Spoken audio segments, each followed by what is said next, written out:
Bonsoir à tous et bienvenue à ce journal de ce mardi 4 avril 2023. Mesdames et messieurs, avant toute chose, place au sommaire. L'affaire député national Edouard Mwanga Chouchou à la haute cour militaire, la prochaine audience est fixée à mardi 11 avril 2023. À sa 7e audience tenue à la prison militaire d'Indolo, la haute cour militaire s'est transportée à la Banque centrale du Congo et a procédé à l'ouverture du coffre-fort du prévenu. Loi Tchani endossée par Tingui Pouloulou, les débats restent houleux et le Parlement devra trancher. Son initiateur prédit son vote avec 95%.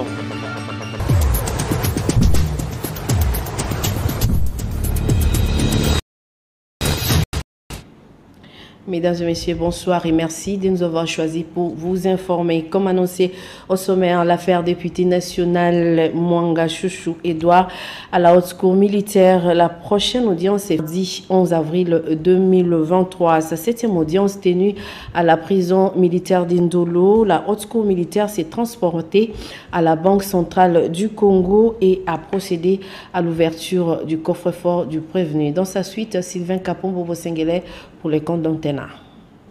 Poursuivant l'instruction de l'affaire député national Edouard Mwanga Chouchou Izi, la haute cour militaire siégeant en procédure de flagrance dans cette cause a tenu sa 7e audience ce mardi 4 avril 2023 à la prison militaire d'Indolo.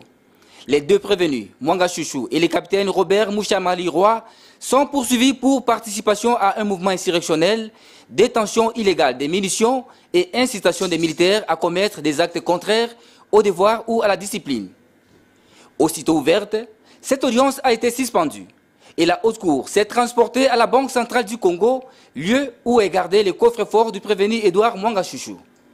En présence du prévenu, ses avocats, ceux de la partie civile République démocratique du Congo et du ministère public, l'organe poursuivant, la haute juridiction militaire a fait ouvrir les coffres-forts saisis lors de la perquisition faite dans la résidence du prévenu, lesquels coffres-forts contenaient certainement certaines pièces, dont l'argent. L'opération faite par les experts étant terminée, la haute cour militaire s'est retournée à la prison militaire d'Indolo sous une pluie battante.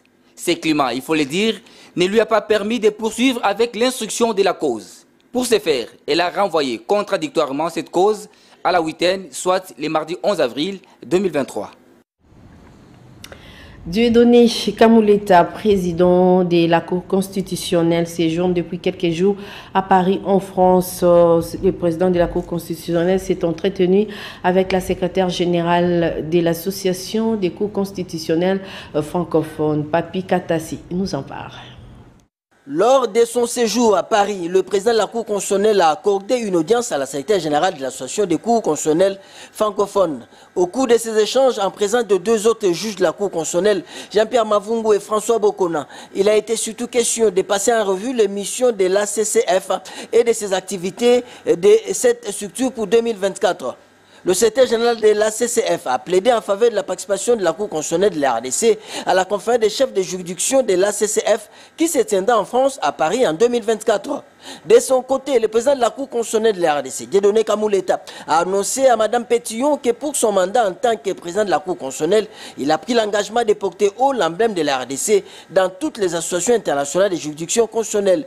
Il a dû rester rappeler à son hôte que c'est dans cette logique qu'une diplomatie agissante que la Cour constitutionnelle de la RDC vient d'organiser au mois de février dernier la 15e réunion du bureau exécutif de l'association des juridictions constitutionnelles africaines. Ainsi a-t-il rassuré, il ne sera pas question des arriérés des paiements des cotisations ni d'absence des délégués de la Cour constitutionnelle de la RDC au congrès et réunions statutaires de la CCF et autres associations similaires. Rappelons que l'association des cours constitutionnels ayant un partage l'usage du français a été créée en 1997 à l'initiative du Conseil constitutionnel français afin de renforcer les liens entre les membres de l'espace francophone appelé depuis mai 2019 Association des cours constitutionnels francophones. Elle rassemble aujourd'hui 50 cours constitutionnels et institutions équivalentes d'Afrique, d'Europe, d'Amérique et d'Asie. La proposition de loi endossée par le député national Tingui Pouloulou a été alignée pour cette session ordinaire à l'Assemblée nationale. Son initiateur Noël Tchani dit que cette loi va passer parce que de partout où il passe, désormais, cette idée lui a valu une grande estime de la population. C'est les dossiers que vous proposent Eric Izami, Jouzen Belebele et Patimbosi. Les amoureux de la bonne musique disent que son initiative a fait de lui une vedette autant que ses idoles, Koffi Olomide et Fally Ipupa. Noël Tchani, qui prône le verrouillage de près de 250 postes de l'appareil de l'État, en est enchanté. D'abord, je voudrais vous remercier de me comparer donc à mes vedettes préférées. Koffi Olomide et Fally Ipupa, ce sont mes préférés parmi les musiciens congolais. Il y a juste une musicienne qui dépasse dans mon estime par rapport à eux, c'est Cindy Locker.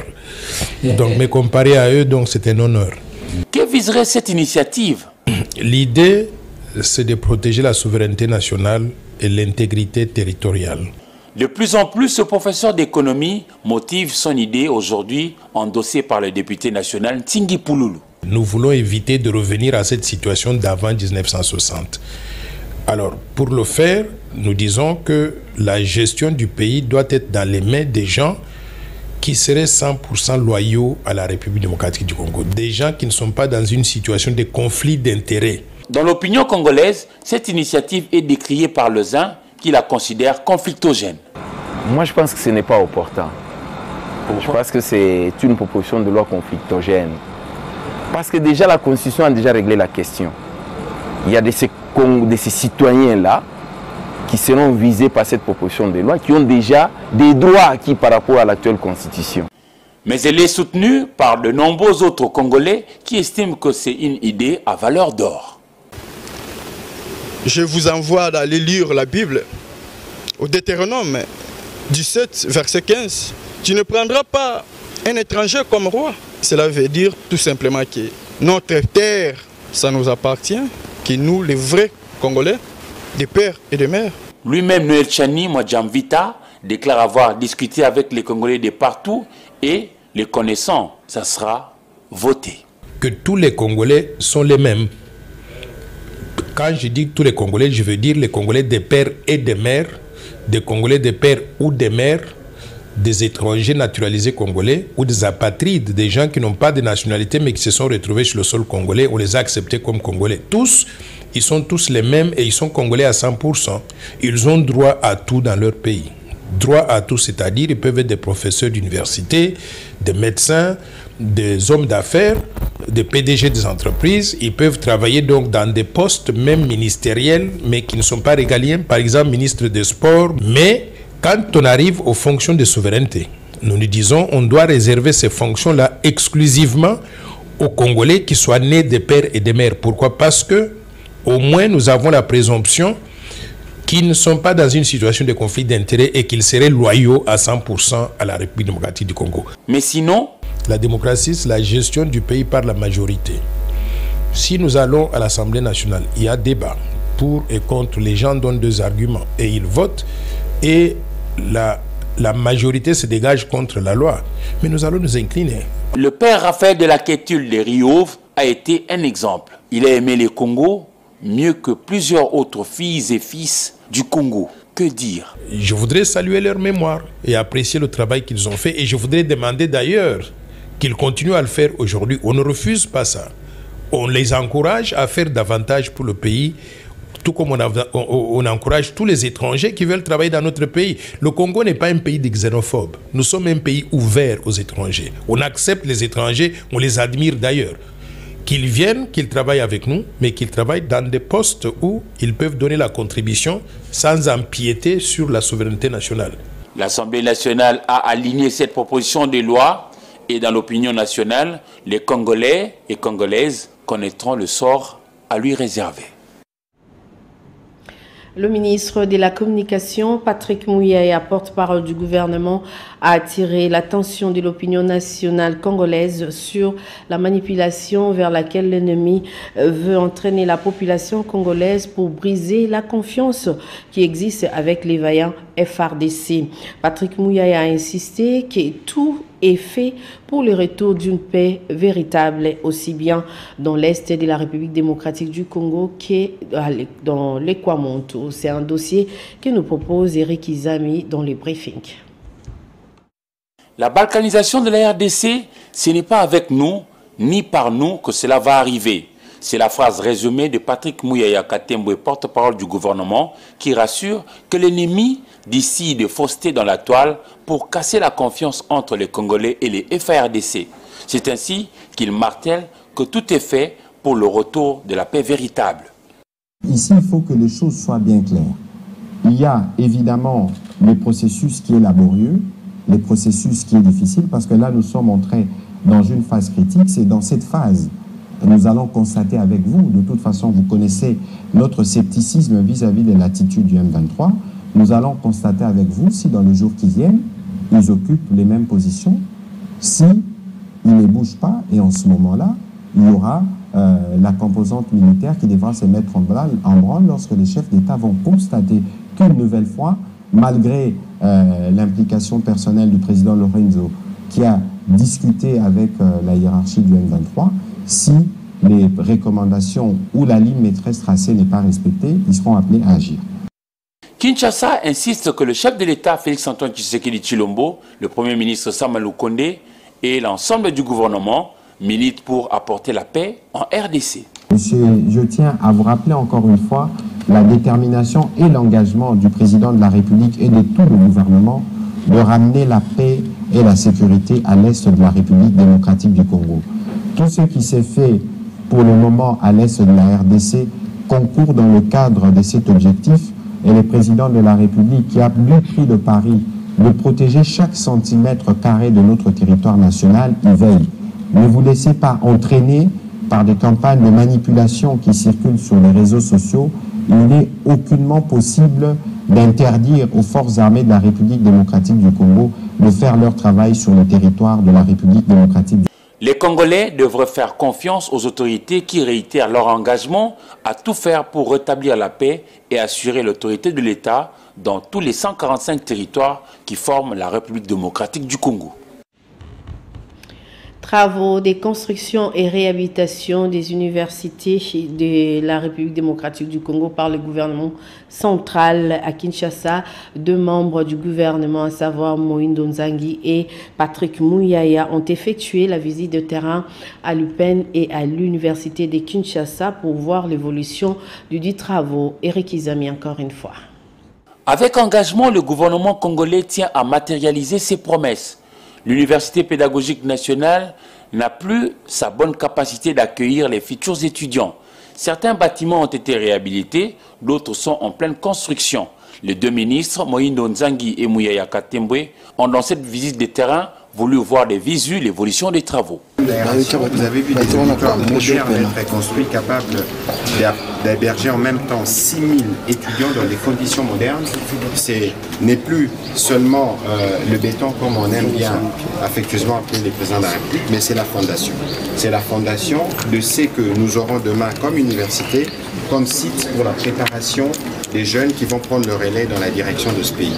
Ils ne se sont pas limités aux homes nouvellement construits ou bâtiments en construction pour scruter ce que seront les conditions d'hébergement des étudiants de l'UPN. Et puis, ils ont pris la direction de l'université de Kinshasa Unikin, du bâtiment administratif en passant par les auditoires et la modernisation de cet espace jusqu'à la piscine olympique. Les lignes bougent. Les travaux qu'on est en train de faire ici, c'est des travaux qu'on fait d'abord pour l'université de Kinshasa. Nous avons commencé ici et nous avons dit aux étudiants qu'à la fin de ces travaux, les étudiants seront relogés. Heureusement pour nous, que le même site a été choisi pour devenir le village de la francophonie. C'est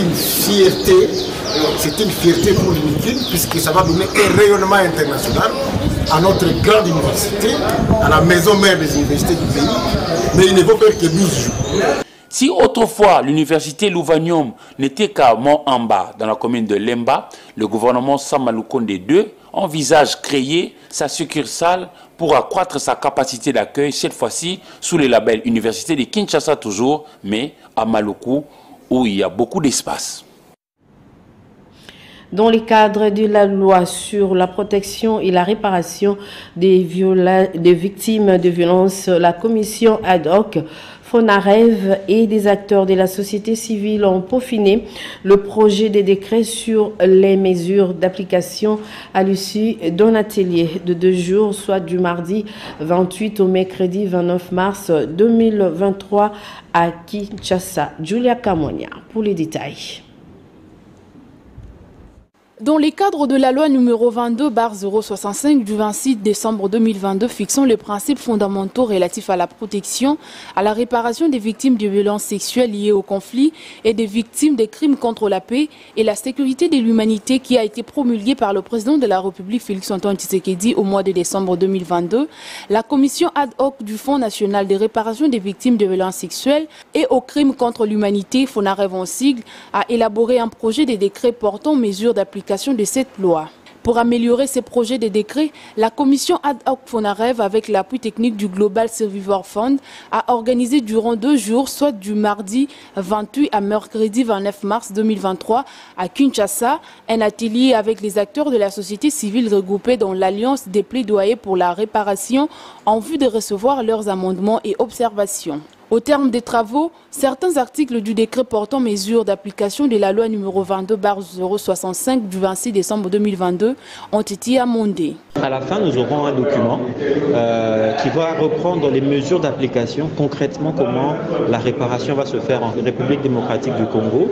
Et ce sera ce document-là que la Commission transmettra au gouvernement pour analyse et le processus normal d'adoption jusqu'à sa prise par le Premier ministre. Il faut noter que la commission ad hoc Fonarev a été mise en place par ordonnance présidentielle en février 2022 grâce au plaidoyer de la première dame Denise Nyakero Tshisekedi qui est baptisée comme championne de la lutte contre les violences sexuelles liées au conflit.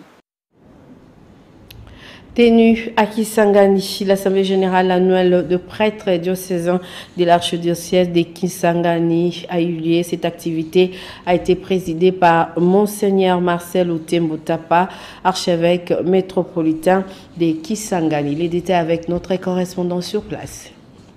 Les prêtres diocésains de l'archidiocèse de Kisangani se sont réunis le mercredi 4 avril 2023 à l'Assemblée générale annuelle. Une rencontre présidée par Monseigneur Marcel Outembo Tapa, archevêque métropolitain de Kisangani, dans la grande salle de la cathédrale Notre-Dame du Très-Saint-Rosaire dans la commune Mankiso. Au cours de cette rencontre, il a été question de présenter les rapports de la situation socio-pastorale des différentes paroisses qui comptent l'archidiocèse de Kisangani, la politique de l'implantation des nouvelles églises par les curés, les administrateurs des quasi-paroisses et les vicaires épiscopaux. Monseigneur Marcel Outembi donne ici l'objectif de cette rencontre. Christus Dominus, paragraphe 28.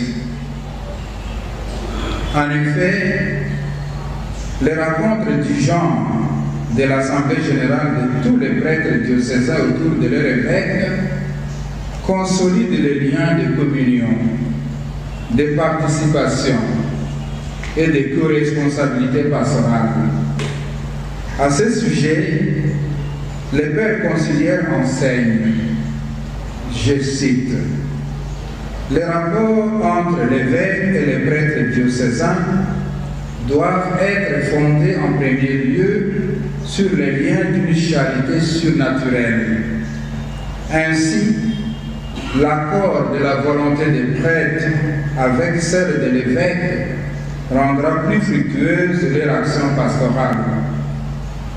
Que l'évêque veille donc pour promouvoir toujours davantage les services des âmes, appeler ses prêtres à un dialogue avec lui et aussi en commun avec d'autres. Signalons que parmi les intervenants figurent aussi les directeurs des centres diocésains de pastoral de l'archidiocèse de Kisangani. Ce reportage a été signé par Blaise Moussa, notre correspondant à Kisangani. Le ministre des Sports, Kabulo Mona Kabulo, s'est entretenu avec le secrétaire général au sport, Dr Bodi Lunga, et quelques membres du comité exécutif de la Fédération congolaise de football association. Au menu des discussions, l'état des lieux des sports au pays, les éliminatoires de la CAN 2023, la reprise des championnats et la Coupe du Congo. Patrick Borel Moukendi et Rigo Moulopo ont signé pour vous ces reportages. technique entre le ministre des Sports et Loisirs et le secrétaire général au sport, Dr Bodi Ilunga. Au menu de cet échange, il était question que je puisse présenter à son excellence l'état des lieux des sports et loisirs à ces jours et les projets des plans d'action qui doivent être arrimés au plan stratégique national de développement du gouvernement. Le chef de l'administration des sports et loisirs a pour sa part reçu des directives claires, la vision du gouvernement. Dr Bodi Ilunga est attendu la semaine prochaine pour des propositions techniques à court terme, à moyen terme et à long terme. Il y a des actions qu'on doit poser, des actions à impact visible. Et le sport, vous le savez aussi, le sport c'est un domaine fédérateur. Et voilà, donc tout le monde, quand on parle de sport, donc c'est tout le monde qui est intéressé. Et voilà, donc c'est un peu ça. Et la problématique de l'organisation des championnats en RDC était au menu de cette première rencontre entre le patron des sports en RDC et la Fédération congolaise de football association belge Sitouatala et secrétaire général de l'organe fêtier du football en RDC. Les solutions sont en train de se trouver de sorte que on ne puisse jouer ne fût-ce que la phase aller. Et d'ailleurs, son excellence a promis que si au 31 mai, la DINAFOOT ne sera pas en mesure de terminer tous les championnats, il est disposé à accorder une dérogation de sorte que le championnat aille jusqu'à la fin. À 2 mois des 2 derniers matchs des éliminatoires de la CAN 2023 face au Gabon et au Soudan, il était question de penser comment aborder ces 2 rencontres importantes. Surtout comment accueillir les crocodiles du Nil au stade des Martyrs de la Pentecôte. Après avoir engrangé 4 points lors de la double confrontation face à la Mauritanie, les léopards de la RDC n'auront pas droit à l'erreur dans cette course vers la qualification pour la CAN Côte d'Ivoire 2023.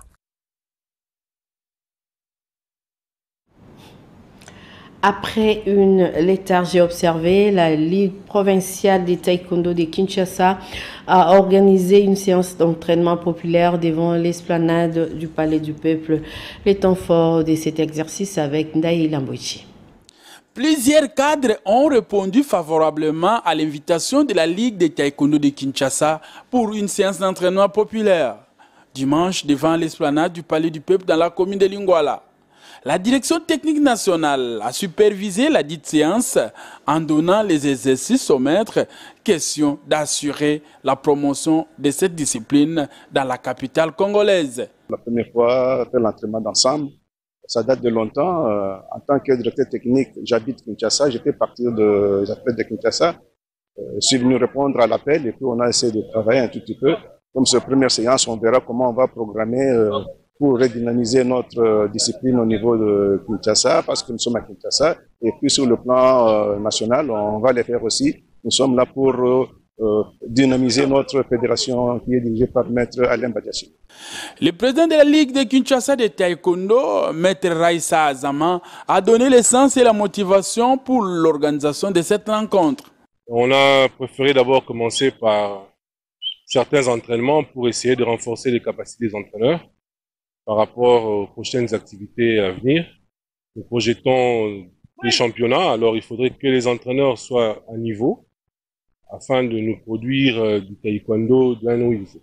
C'est question pour nous de pouvoir harmoniser les dates avec nos ententes, de telle sorte que tout soit bel et bien. Je pense qu'on va augmenter un peu le volume d'activité avec la volonté que manifeste le président Badiachil. Je crois qu'on fera de grandes choses.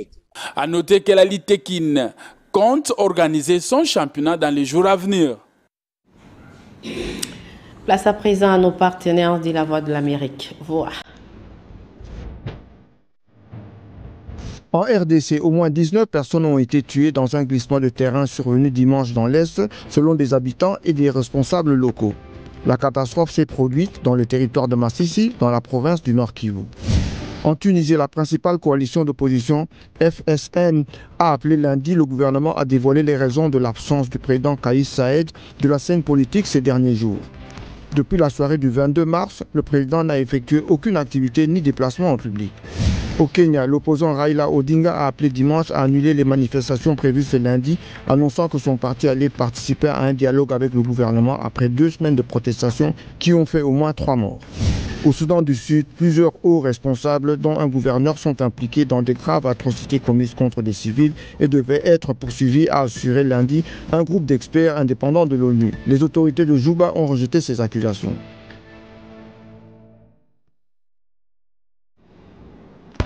La compilation d'articles des journaux parus ce mardi 4 avril 2023 à Kinshasa, capitale de la République démocratique du Congo, dans une sélection et un commentaire de Papi Katassi.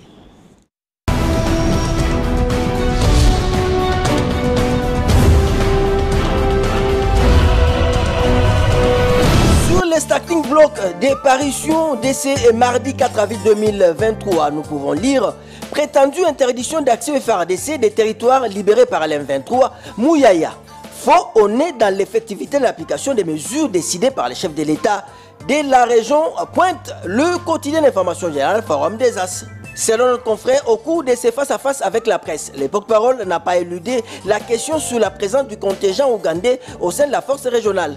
Qu'est-ce qui fait que le gouvernement continue de faire confiance à l'armée ougandaise alors qu'il a été établi qu'il y a eu aussi collaboration entre l'armée ougandaise et les terroristes du M23?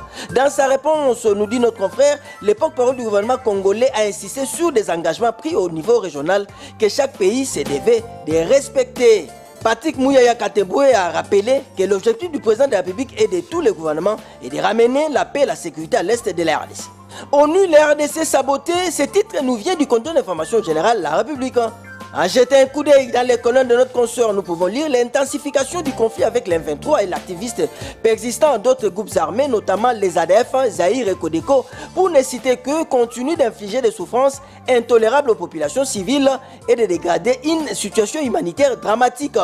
Notre consoeur poursuit un tableau sombre qui n'emballe point l'attention de la communauté internationale, qui se distingue plutôt par des larmes de crocodiles. Gettler, le silence de Biden à la lettre confidentielle de Tshisekedi, nous explique les bureaux d'information générale Ouragan. Selon notre confrère, le courrier de Félix Tshisekedi à Joe Biden datant du 5 mai 2022 vient de fuiter. Cette correspondance à caractère confidentiel n'avait jamais été répondue par les chefs de la Maison Blanche voici 10 mois. S'agirait-il d'un désaccord entre Kinshasa et Washington ou d'un refus poli du président américain? Se préoccupe des analystes haut placés. La levée des sanctions imposées à Dan Gettler, nous dit notre confrère, n'est pas encore à l'ordre du jour chez Joe Biden. Kinshasa, qui cherche désespérément à soigner l'image de son partenaire, a encore du pain sur la planche. En politique, les hauts représentants de Katumbi dans le Kivu entreprennent de redynamiser ensemble dans sa région. Kalonda s'apexait à Goma les titres éditrices panafricains qu'est l'Afrique, Africa News. En quoi notre confrère Salomon Kalonda, au représentant de Moïse Katumbi dans la région du Kivu, a fait une percée le vendredi 31 mars dernier à son arrivée à Goma, chef-lieu du Nord Kivu. À quelques mois des élections, Kalonda, au-delà d'afficher ses ambitions, a entrepris de conquérir l'électorat en faveur de Moïse Katumbi, investi candidat à la présidentielle par Ensemble pour la République. On va terminer en sport. Les nouveaux locataires du Stade des Martyrs entament une mission délicate. François Kaboulot, déterminé à redorer l'image du sport en RD Congo, nous explique les tirs de panafricains qu'est l'Afrique, Africa News. Redorer l'image du sport en RD Congo est dorénavant le cheval de bataille pour le nouveau ministre des Sports et Loisirs. Après les tête-à-tête avec son prédécesseur Serge Bonkonde, samedi 1er avril 2023 au ministère des Sports, François Kaboulot Mwana Kaboulot a échangé avec les journalistes. Dans son discours, François Kaboulot, conscient des multiples défis qui l'attendent, a déclaré devant la presse qu'il va travailler comme un malade dans l'optique de rétablir la situation de ce secteur qui est tout ou presque au bas de l'échelle. Ça n'est donc fini pour cette revue de presse. Au revoir et à demain.